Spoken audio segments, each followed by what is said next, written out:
최근 일어난 지진의 영향으로 지진의 위험성과 대피 요령을 배울 수 있는 체험장이 인기를 끌고 있습니다. 휴대전화나 컴퓨터 소통 방법 대신 누구나 편하게 편지를 쓰고 보낼 수 있는 공간인 편지 사랑방이 대구에 문을 열었습니다.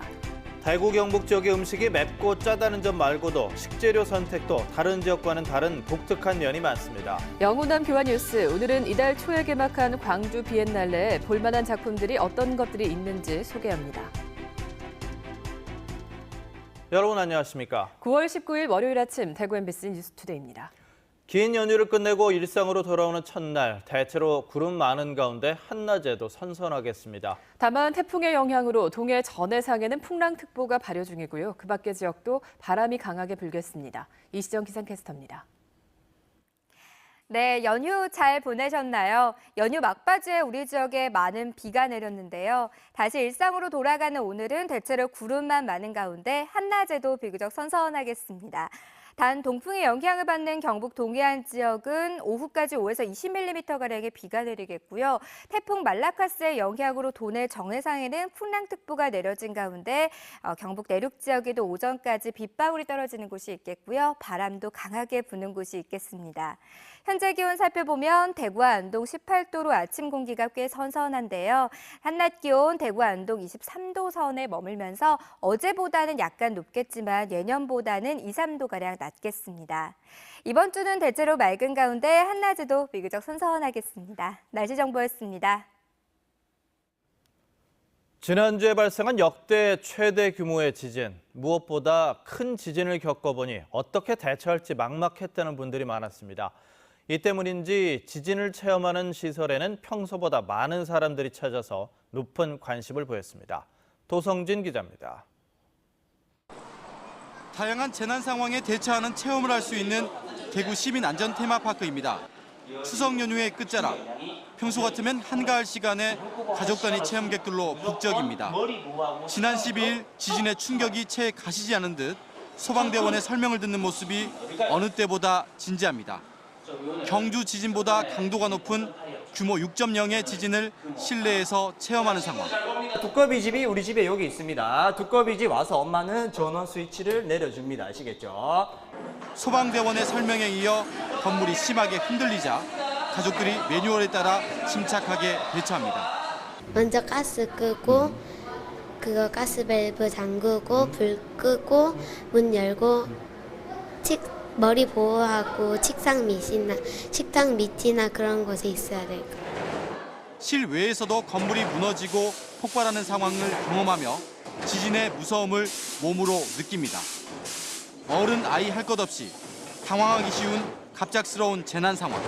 숨어 있다가 지진이 어느 정도 멈췄다고 느꼈을 때는 어떻게 합니까? 빠르게 외부로 탈출을 해야 됩니다. 빈 공터나 넓은 학교가 좋겠고요. 미리 겪어보고 대처법을 느낄 수 있다 보니 논의가 이어지고 있습니다. 남의 나라라고 항상 이렇게 생각하고 살았는데 그때 지진 나니까 정말 무서웠습니다. 네. 예, 그래서 이번 계기에 그래도 애들한테 한 번 더 이런 안전에 대해서 한 번 더 이렇게 교육을 시키자 이렇게 한번 오게 된 계기가 되었습니다. 참가자들은 우리나라도 더 이상 지진의 안전지대가 아닌 만큼 보다 체계적인 교육과 대처 방안이 하루빨리 마련돼야 한다고 입을 모았습니다. MBC 뉴스 도성진입니다. 요즘 휴대전화나 이메일로 연락을 주고받다 보니 편지 쓰는 일이 거의 없어졌는데요. 누구나 편하게 편지를 쓰고 보낼 수 있는 공간인 편지 사랑방이 대구에 문을 열었습니다. 어느덧 찾아온 가을, 스마트폰 대신 펜을 들고 아날로그 감성을 되살려보는 건 어떨까요? 김은혜 기자입니다. 하얀 종이가 또박또박 정성스레 쓰여지는 손글씨로 채워집니다. 아들, 딸, 손자부터 이제 결혼한 지 100일이 된 사위, 곧 가족이 될 예비 며느리까지 마음을 전하고픈 이에게 편지를 써내려가는 사람들의 표정은 사뭇 진지합니다. 편지 받는 사람도 한 번 더 생각할 수 있고 또 이제 그동안에 못했던 얘기라든가 아니면은 뭐 하고 싶었던 얘기 같은 것을 조금 더 진솔하게 할 수도 있고. 어린 학생들도 편지 쓰기의 매력에 흠뻑 빠졌습니다. 그냥 눌러서 보내면 되는 거니까 마음이 전달이 잘 안 돼요. 고맙다고 앞으로 더 노력하겠다고 써주셨어요. 선생님한테 답장 받아서 기분이 엄청 좋았어요. 편지를 고이 접어 봉투에 넣고 행여나 떨어질까 우표도 꾹 눌러 느린 우체통에 담으면 한 달 뒤에 전해집니다. 지난 7월 비영리 여성단체가 경북지방우정청의 후원을 받아 대구 중구에 문을 연 편지사랑방은 누구나 이용할 수 있습니다. 엽서와 우표, 다과도 무상으로 제공되고 글쓰기 강좌도 열리는데 조금씩 찾는 이들도 늘고 있습니다. 지나가다가 낯선 분이 쑥 들어오기는 쉽지 않아요. 그래서 아름아름 지금 많이 알려져 있고요. 또 홍보를 통해서도 전화를 하시는 분, 찾아오시는 분들이 있는데. 편지를 쓰며 차분하게 나와 주변을 둘러볼 수 있는 편지사랑방이 소통과 힐링의 공간이 되고 있습니다. MBC 뉴스 김은혜입니다. 대구 경북 지역의 음식이 비교적 맵고 짜다는 사실은 이미 잘 알려져 있는데요. 음식 맛뿐만 아니라 식재료 선택에 있어서도 대구 경북 사람들은 다른 지역과는 다른 독특한 면이 많습니다. 권윤수 기자가 취재했습니다. 대구 시내 한 대형마트 채소 코너. 가시오이가 눈에 가장 잘 띄는 곳에 한가득 진열돼 있습니다. 그러나 이보다 색이 옅고 가시가 없는 백오이는 구색만 갖출 정도로 소량만 진열돼 있습니다. 백오이보다 가시오이를 찾는 소비자들이 많기 때문입니다. 근데 백오이 그거는 어디서 왔는 건 몰라. 나 그거 잘 안 사요. 피클 그런 걸 내가 우리 아들이 잘 안 먹기 때문에 가시오이만 많이 먹어. 한 대형마트가 올 상반기 오이 매출을 조사했더니 대구 7개 점포에서는 가시오이가 84%, 백오이가 16%였지만 수도권 37개 점포에서는 반대로 백오이 98.8%, 가시오이는 1.2%에 불과했습니다. 이는 경북 군위가 가시오이 생산 전국 1위인 것을 비롯해 대구 경북 지역에 가시오이 집산지가 많은 것도 한 몫을 하고 있습니다. 생선을 선택하는 데 있어서도 대구 사람들은 조금 독특합니다. 우선 고등어와 갈치를 선호하는 사람들이 압도적으로 많습니다. 또 서울 지역에서는 조기를 말린 굴비가 더 잘 팔리고 있는데 대구에서는 반대로 조기가 더 잘 나가고 있습니다. 시중에 어종이 다양해졌음에도 불구하고 예전부터 익숙한 음식을 고수하는 경향이 강하기 때문입니다. 전라도 쪽에 많이 나는 병어 같은 거, 그다음에 경남 지역에서는 그 붉은 고기 같은 거 이런 건 아예 먹질 않아요. 그만큼 입맛이 보수이고 호기심이 적다는 얘기입니다. 지금은 일반화됐지만 땅콩과 호두 등 견과류로 반찬을 해먹는 것도 대구 경북에서 시작됐고 콩잎 장아찌도 다른 지역에서는 보기 드문 음식입니다. 끼니를 잊기 어려웠던 옛날 흔하디 흔한 콩잎으로 반찬을 해먹기 시작한 것이 유래로 알려져 있습니다. 전문가들은 또 대구가 육개장, 보거불고기의 본산지인 것에서 알 수 있듯 비슷한 재료로 요리를 하더라도 고춧가루를 이용해 자극적인 음식 만들기를 선호한다고 분석했습니다. MBC 뉴스 권윤수입니다. 포항 국제 불빛축제가 13년째를 맞았습니다. 그런데 서울과 부산 같은 다른 도시에도 이런 불꽃축제가 있는 만큼 다른 도시와 차별화되는 축제, 또 경쟁력 있는 축제를 만들기 위해서는 무엇을 더 고민해야 할까요? 이규설 기자가 취재했습니다. 포항을 대표하는 축제는 단연 국제 불빛축제입니다. 아름다운 불꽃이 영일만 하늘을 수놓으며 올해는 187만 명이 관람했습니다. 서울도 가보고 이제 부산도 가보고 이제 여기도 와봤는데 여기도 만만치 않게 재밌는 것 같습니다. 하지만 언제부턴가 하루에 10만 발의 불꽃을 쏘아 올리는 축제 방식에 변화가 필요하다는 목소리도 커지고 있습니다. 특정 장소, 특정 시간대에 수십만의 관객이 운집하는 일회성 축제에 대한 실효성 논란이 제기되고 있기 때문입니다. 이럴 경우 교통체증과 바가지 요금 등으로 도시 이미지가 나빠지고 오히려 외지 관광객의 포항 재방문 횟수가 줄어들 수 있다는 겁니다. 일본의 요코하마 불꽃축제처럼 축제 기간을 한 달 이상으로 늘리고 17억 원의 포항 불빛축제 예산을 쪼개 2달간 토요일과 일요일에 불꽃을 쏘는 것도 방법이 될 수 있습니다. 기존의 그 혁신적인 노력을 기울이지 않는 것은 아니지만 예컨대 우리 도시도 오스트리아의 살츠부르크에서 하고 있는 드론을 이용한 그런 불빛 쇼처럼 뭔가 혁신적이고 신선한 그런 어떤 프로그램의 도입이 필요하다고 생각을 합니다. 또한 휴대전화 통신사와 연계한 빅데이터 분석을 통해 관람객의 숫자와 지역, 성별, 연령대를 파악해 마케팅 전략을 세우고 단순 관람형이 아닌 시민과 관광객 참여형 프로그램을 늘려야 한다는 지적입니다. 황금 물고기를 잡아라라든가 여러 가지 그런 시민들이 참여할 수 있는 다양한 이벤트라든가 또 컨텐츠를 개발하는데 앞으로도 지속적인 노력을 하겠습니다. 대규모 불꽃쇼는 포항에서 먼저 시작됐지만 서울과 부산에서 비슷한 축제를 열면서 포항만의 대표 축제라는 이미지가 점점 흐려지고 있습니다. 서울 여의도나 부산 광안리 불꽃축제와는 차별화되는 포항만의 특성을 살릴 수 있는 방안을 신중하게 고민해봐야 하는 시점입니다. MBC 뉴스 이규설입니다. 경상북도가 민족 정체성을 확립하기 위해서 신라사 대게 편찬 작업을 추진해 왔는데요. 5년간의 노력 끝에 이제 마무리가 됐습니다. 모두 32건의 거질로 발간될 예정인 신라사 대게, 신라 문화의 가치를 재조명하고 단편적인 연구 성과를 집대성했다는 평가를 받을 것으로 보입니다. 박은식 기자입니다.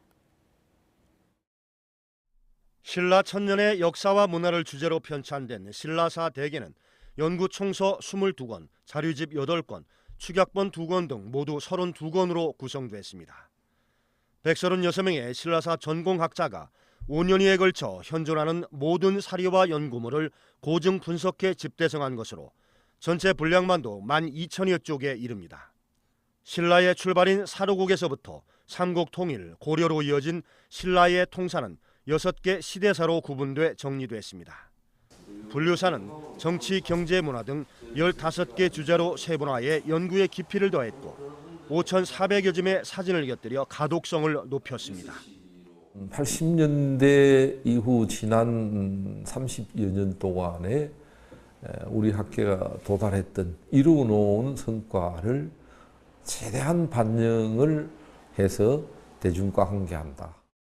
그동안 백제사 15권이 편찬됐고 고대사와 고구려사 연구가 잇따르고 있지만 이번 신라사 대계는 시대사로서는 지금까지 내용과 분량 모두 단연 최고입니다. 경상북도는 지난 7월 1차 사업을 완료한 삼국유사 목판 복원과 함께 신라사 편찬을 신도청 시대 민족 정체성 회복의 2대 사업으로 추진해 왔습니다.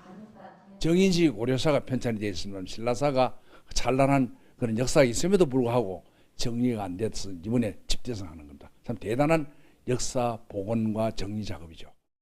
경상북도는 다음 달 인쇄를 시작으로 출판 보고회와 특별 전시회를 열고 축약본인 시대사와 문화사 2권은 영어, 중국어 1어로 번역해 국내외적으로 널리 알릴 방침입니다. MBC 뉴스 박은식입니다. 전국 농업 분야 고용 인력이 연간 30만 명 정도 부족한 것으로 조사된 가운데 경북의 인력 부족 현상이 전국 2번째로 심했습니다. 더불어민주당 위성곤 의원의 농식품부 자료에 따르면 전국에서 연간 30만 6천여 명의 인력을 지역 내에서 구하지 못해 타 지역에서 인력을 써야만 농사를 지을 수 있는 것으로 나타났습니다. 지역별로는 전남의 부족 인력이 8만 2천 명으로 가장 많았고 경북이 6만 9천여 명으로 그 뒤를 이었습니다.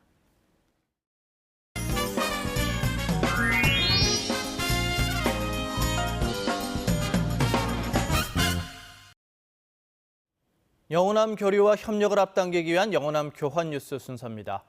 광주 비엔날레가 지난 2일 개막했는데요. 오는 11월 6일까지 계속될 광주 비엔날레에는 광주의 현재와 과거를 담은 지역 밀착형 작품이 독특한 분위기로 연출돼서 관람객들의 눈길을 끌고 있다고 합니다.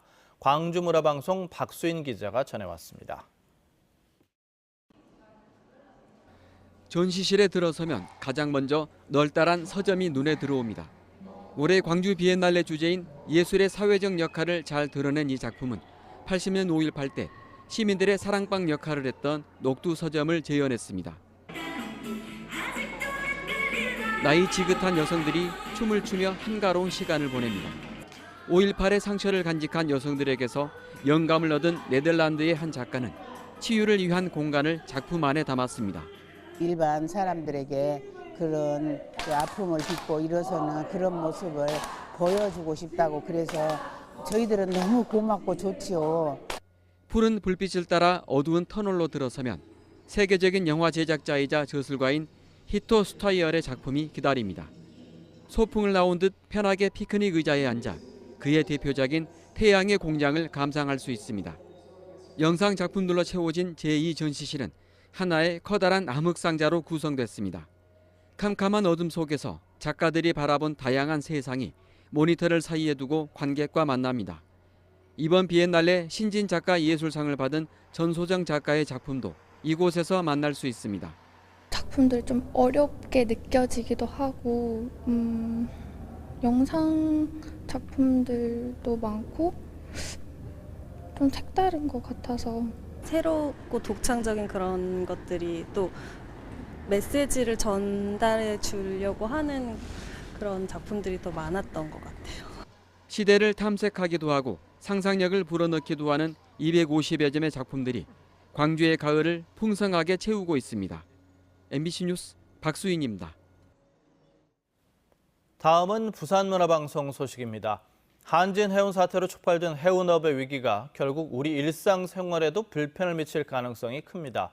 물류비 증가에 따른 물가 상승과 해외 직구 비용도 늘어날 수 있습니다. 민성빈 기자가 보도합니다. 우리나라 수출입 화물의 해상 운송 비율은 99%. 한진 해운이 몰락할 경우 해외 선사들이 그 자리를 차지하면 운임이 증가할 가능성이 큽니다. 그동안 우리 국적 선사가 국내 무역업체를 위해 운송비를 낮추면서 물류비를 억제해온 효과가 컸기 때문입니다. 최근 북핵 위협을 이유로 해외 선사들이 운임을 높일 수도 있습니다. 물류비가 올라가게 되고 운임도 올라가게 되고 결국 우리나라 제조기업들의 수출, 제품의 수출 경쟁력이 떨어지는 문제가 발생합니다. 국내에서 제조되는 공산품 원자재의 상당수는 이렇게 배를 통해 해외에서 수입하고 있습니다.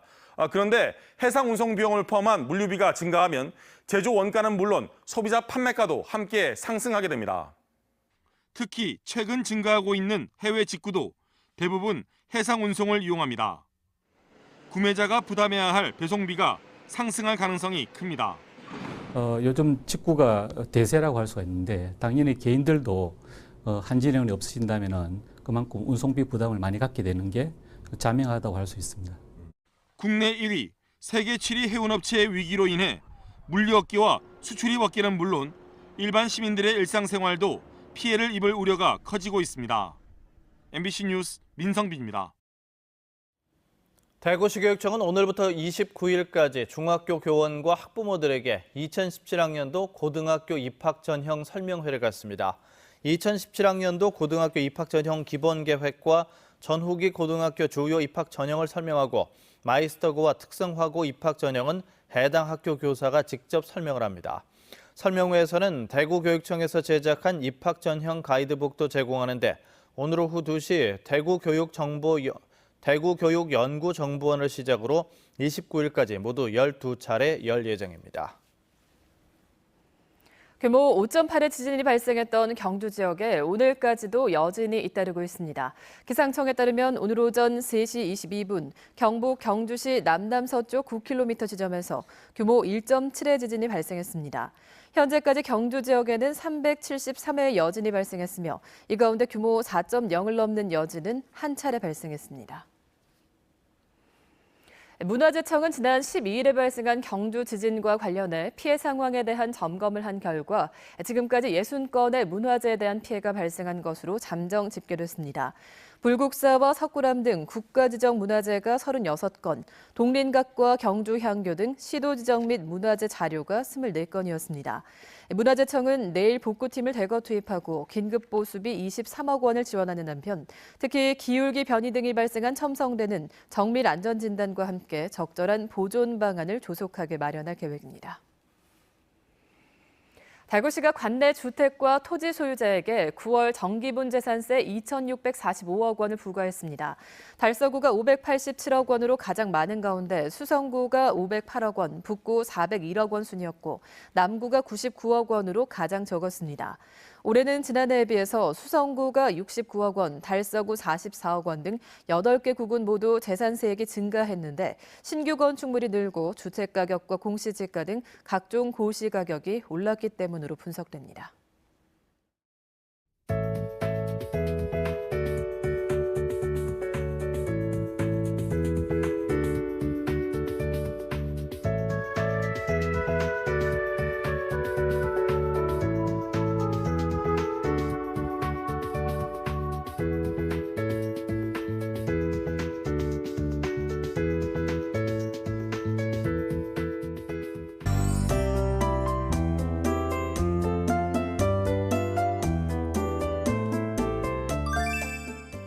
연휴 잘 보내셨나요? 연휴 막바지에 우리 지역에 많은 비가 내렸는데요. 다시 일상으로 돌아가는 오늘은 비 소식 없이 대체로 구름만 많은 가운데 한낮에도 비교적 선선하겠습니다. 단 동풍의 영향을 받는 경북 동해안 지역은 오후까지 5에서 20mm가량의 비가 내리겠고요. 태풍 말라카스의 영향으로 동해 전해상에는 풍랑특보가 내려진 가운데 경북 내륙 지역을 중심으로도 산발적으로 빗방울이 떨어지는 곳이 있겠고요. 바람도 강하게 부는 곳이 있겠습니다. 현재 중부지방은 대체로 맑은 하늘이지만 남부지방은 흐린 가운데 산발적으로 빗방울이 떨어지는 곳이 있습니다. 자세한 지역별 날씨입니다. 대구의 아침 현재 기온 18도로 출발합니다. 낮 기온 23도로 예년보다 약간 낮은 기온을 보이겠습니다. 문경과 구미, 김천의 낮 기온 22도, 상주는 23도 예상됩니다. 안동의 낮 기온 23도, 봉화 22도 예상되고요. 의성은 18도로 시작해 한낮에도 24도에 머물겠습니다. 울진의 낮 기온 24도, 포항 23도 예상되고요. 동해 전해상에는 풍랑특보가 내려진 가운데 바다의 물결은 1.5에서 7m로 매우 높게 일겠습니다. 이번 주는 대체로 맑은 하늘 이어지겠고요. 한낮에도 비교적 선선하겠습니다. 날씨 정보였습니다.